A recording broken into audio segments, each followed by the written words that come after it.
लग्न होत नसल्यामुळे बुलढाण्यात 5 दिवसात 2 तरुणांची आत्महत्या। गरिबीमुळे तरुणांची लग्न न होणं झाली आहे गंभीर सामाजिक समस्या।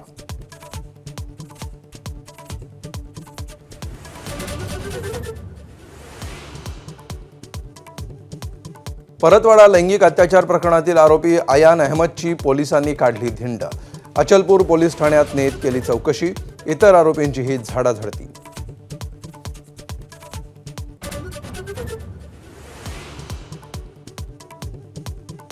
टिटवाळ्यातल्या ड्रग्ज धाडीसाठी पोलिसांनी लढवली भन्नाट आयडिया। महापालिकेचा सर्व्हे म्हणत केला अश्विनी पॉलच्या घरात प्रवेश। कचऱ्याच्या डब्यात लपवले होते 6 कोटींचे ड्रग्ज।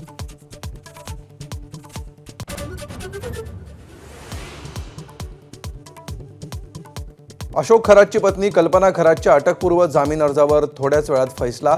कल्पनाची खाती अशोक खरात पाहत होता। वकिलांचा कोर्टात युक्तिवाद।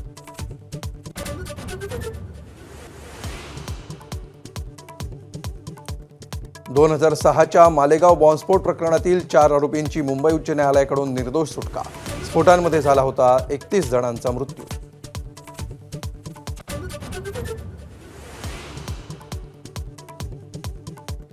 सात कारखान्यांना एनसीडीसीनं नाकारलं कर्ज। काँग्रेसमधून भाजपात गेलेल्या बसवराज पाटील, संग्राम थोपटे यांचा हिरमोड।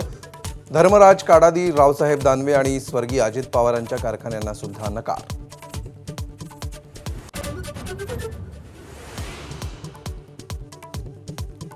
राज्यात अवकाळी पावसाचा जोर। लातूर, धाराशिव, सांगलीमध्ये गारपिटीनं शेतीचं मोठं नुकसान, तर 24 तारखेपर्यंत अवकाळीचा इशारा।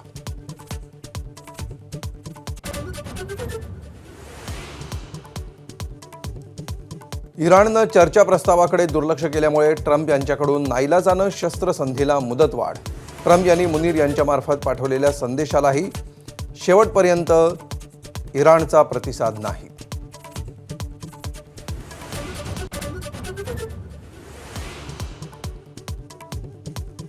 होर्मुझची सामुद्रधुनी खुली करण्यासाठी 30 देशांच्या लष्करी अधिकाऱ्यांची लंडनमध्ये आज आणि उद्या बैठक। सुरक्षित वाहतुकीसाठी संयुक्त आराखडा बनवणार।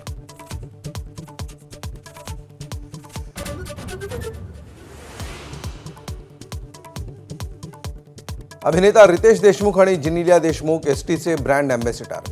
दोघांसोबत एसटी महामंडळाचा 5 वर्षांसाठी करार। प्रवाशांना आकर्षित करण्यासाठी एसटीचा निर्णय।